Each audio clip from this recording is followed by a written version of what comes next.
June 2022, in the United Kingdom. A group of British researchers is conducting an experiment that promises to change the way we understand work forever. In this experiment, 61 different companies in different sectors and of various sizes all implemented the so-called 4-day work week at the same time, following the instructions of the researchers. This means that, from that moment on, the workers in these companies stopped going to work on Fridays, keeping their salaries and their work schedules for the rest of the days, which remained unchanged. Basically, the experiment consisted of giving a whole day of additional time to workers in exchange for nothing. The question is, what was in it for the companies? Why on earth would employers want their employees to work fewer hours? Well, Visualeconomik viewers, the answer lies in productivity. There are theories that suggest that workers can become more productive by working fewer hours rather than working longer hours. This is because, theoretically, when we work for too long, we lose motivation, concentration, we have less energy, and even we get sicker. And so, reducing working hours could have the opposite effect to one expected. Working less can mean producing more. Hence, the companies in this experiment agreed to participate in the experiment. The question is, did the experiment work? Were employees more productive working 4 days instead of working for 5? Well, the surprising answer is yes. After reducing working days, companies maintained and even slightly increased both their production and their revenues. In addition, 71% of employees reported feeling less burned out. 39% said they had reduced their stress levels, and all of this translated into a 65% reduction in sick leave and a drop in resignations of about 57%. The result of this experiment was a success, so much so that more than 90% of the companies that participated in the experiment decided to keep the 4-day week once the test was completed. As you can imagine, these results and those of other similar experiments have become fodder for many politicians in the West. These politicians have begun to propose that the 4-day work week should be made mandatory by law. Basically, many politicians want to force all companies to suddenly reduce their working hours of their employees and furthermore, force them to keep their wages intact. You don't believe me? Then judge for yourselves.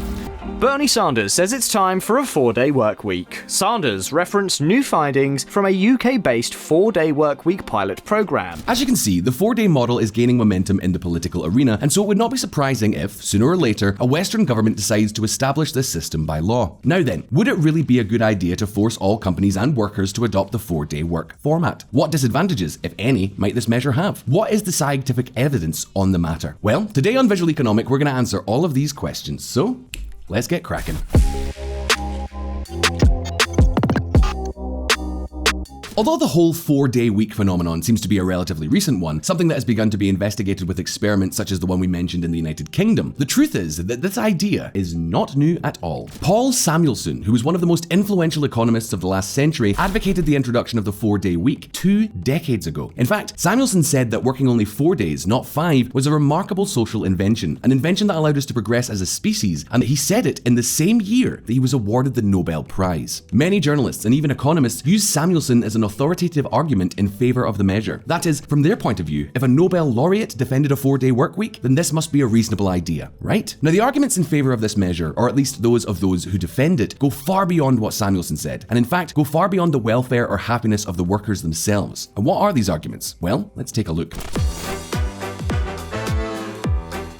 The first argument is that working fewer hours will serve to reduce unemployment. That is, if we all work fewer hours, the work can be distributed among more people and unemployment will be reduced. At first glance, this seems pretty logical. The second argument is that since employees will have more free time, they'll be able to spend it consuming in stores or using services, which theoretically could stimulate the country's economy. In this sense, workers would also have more time to work on their own projects and innovate, which in turn would boost entrepreneurship and economic development. Finally, reducing the work week could protect us from losing our jobs to automation and artificial intelligence, since by working fewer hours, machines would have more room to grow without taking our jobs. To all these arguments, let's just add a few more, such as saving fuel by having fewer trips to work, less pollution, and perhaps even an improvement in the birth rate thanks to being able to better reconcile working life with raising children.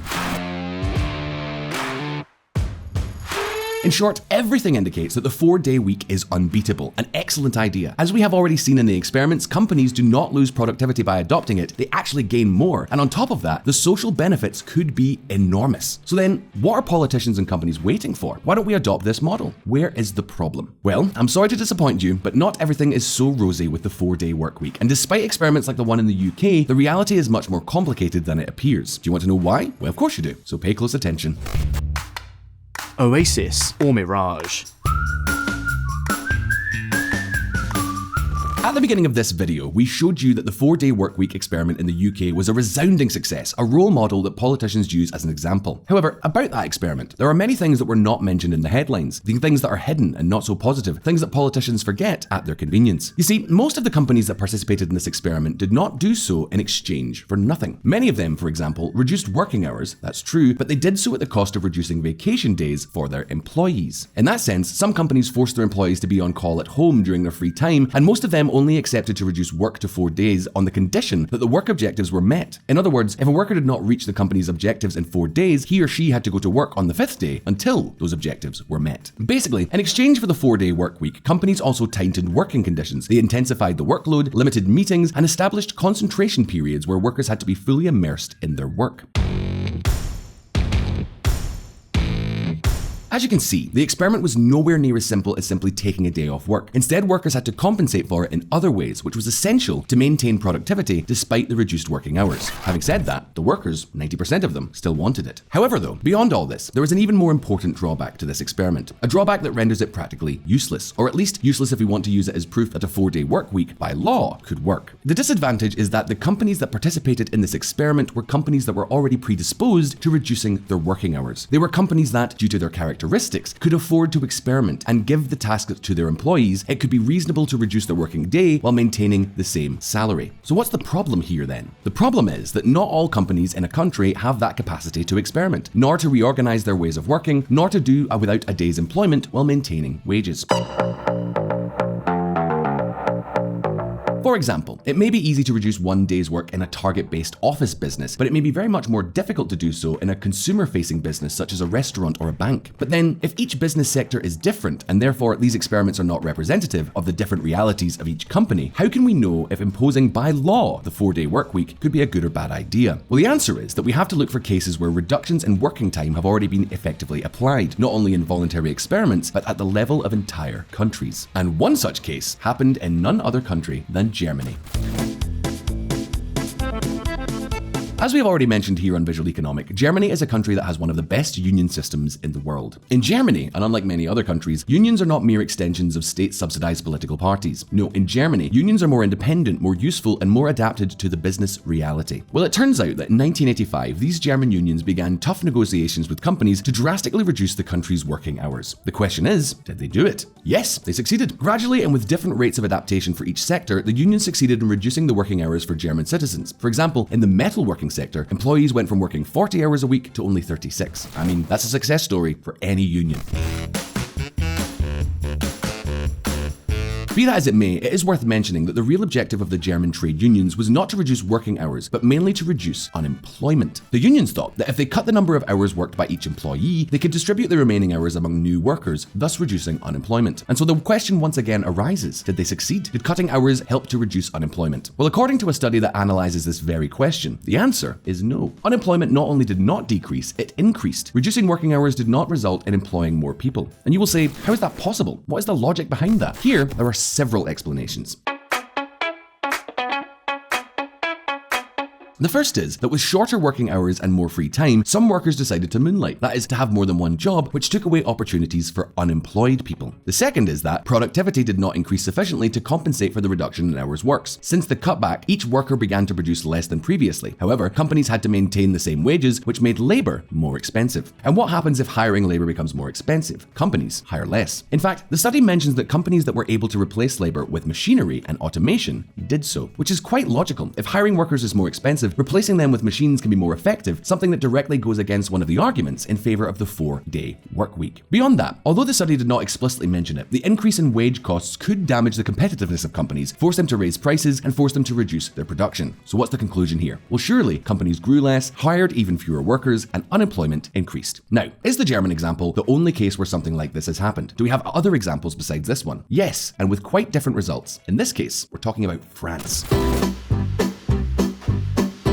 In 1998, following the example of the German unions, the French government changed its labour laws to progressively reduce weekly working hours from 39 to 35 hours. So what were the results in this case? Well, let's see. Here several studies showed different results. However, several of them agree that in this case, the measure served to create about 100,000 jobs. A great success, wouldn't you say? Well, let's not speak too soon, because the truth is that in this case, France was quite special. It turned out that at the same time that the French government reduced mandatory working hours, it also offered a tax incentive to companies to hire new workers. Let's just say that the results were, to some extent, manipulated. But hey, tax incentives or not, what is clear is that workers were able to enjoy more time off, and also unemployment was reduced, and that's a good point for defending a 4-day work week, right? Well, I'm sorry to disappoint you again, but once again, the case of France is a tricky one.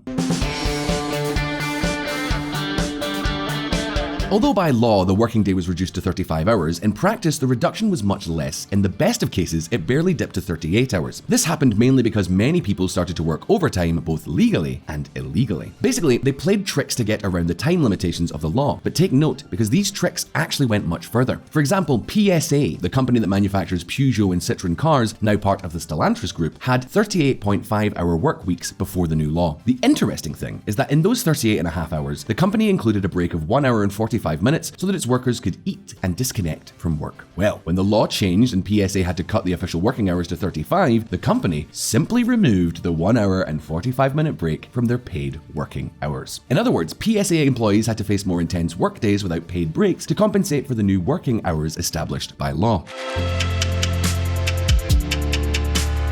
That is very similar to what we saw in the case of the UK experiment. In that sense, according to surveys conducted, many French companies reacted to the cutback in working hours by tightening, intensifying, and worsening the working conditions of their workers. In fact, these problems mainly affected low-skilled and lower-paid workers who suffered the most from the tightening of labour restrictions. In short, the example of France shows us that even when the law is changed, companies and workers can find tricks to get around it. At the same time, companies can compensate for the loss in hours worked by demanding that their employees work harder, and all of this without any apparent great benefit in terms of unemployment or wages. Now, does this all mean that the 4-day work week makes no sense? Does it mean that this is an idea that should be rejected and that has no clear advantages? Well, stay tuned, because we're going to cover that next. Encourage or compel? Despite the difficulties we have just shown you, one thing was clear in the case of France. In the surveys conducted, many of the employees who took advantage of the reduction in working hours reported that their quality of life improved after the reduction in working hours. And in the end, that makes a lot of sense. The surveys showed that those who enjoyed reduced working hours improved their personal and family work-life balance, used their free time to enjoy their family, organize their household chores, and were a little more relaxed. There is no evidence that they increased their consumption and that this stimulated the economy. In fact, this is a very poor argument, since spending more time at home does not make an economy better. What we need to do is to produce more. In any case, other studies that we'll link for you in the description also point out that a possible 4-day work week could reduce the mental exhaustion of workers, increase their motivation, and even reduce their number of visits to a doctor. For example, one such study found that 1 hour less of work each week could reduce doctor visits by an average of 13%, which is not bad at all. All these advantages are obviously very, very positive and very desirable. It is not unreasonable that some tasks that today are performed in 40 hours a week could be performed in 32, and that these advantages could be achieved, but it does not seem at all likely that this will happen in all jobs straight away. Not all companies are prepared for this, and there is no guarantee that it will not have detrimental effects such as increases in unemployment, prices, or loss of business competitiveness. In that sense, it is possible that promoting supporting schemes for companies that want to experiment with shortening working hours may be a better idea than mandating it by law. Perhaps tax deductions or other possibilities. Here, we could investigate solutions of all kinds. In fact, remember Paul Samuelson, the Nobel laureate in economics who advocated for a 4-day work week? Well, let me tell you a little tidbit about him. Although the advocates of the 4-day work week use Samuelson as a reference, in reality, the Nobel laureate never argued for the idea, or at least not as it is currently presented. Actually, Samuelson talked about a 4-day week in the preface of a book called 4 Days, 40 Hours, a book where, yes, he does talk about only working 4 days, but where he proposes to keep the number of hours per week worked intact. That is, working only 4 days, but working 10 hours instead of 8. The idea of this model is to achieve the advantages of disconnection from work during weekends from Friday to Sunday, but without causing production problems by maintaining the 40-hour work week, an option that could also be interesting. Be that as it may, and having reached this point, this being a subject of highly polarized opinions, it is now over to you to open a debate. Do you think it would be a good idea, beyond the drawbacks, to establish the 4-day work week by law? Do you think that alternative options such as Samuelson's or establishing tax incentives or subsidies might be better? Or would would you simply leave things as they are and let each company make its own decisions? You can leave me your answers in the comments below. If you like this video, like it, subscribe to us all here at Visualeconomik, and hit the little bell button down there so you don't miss any of our updates. I hope you enjoyed it, and I'll see you next time.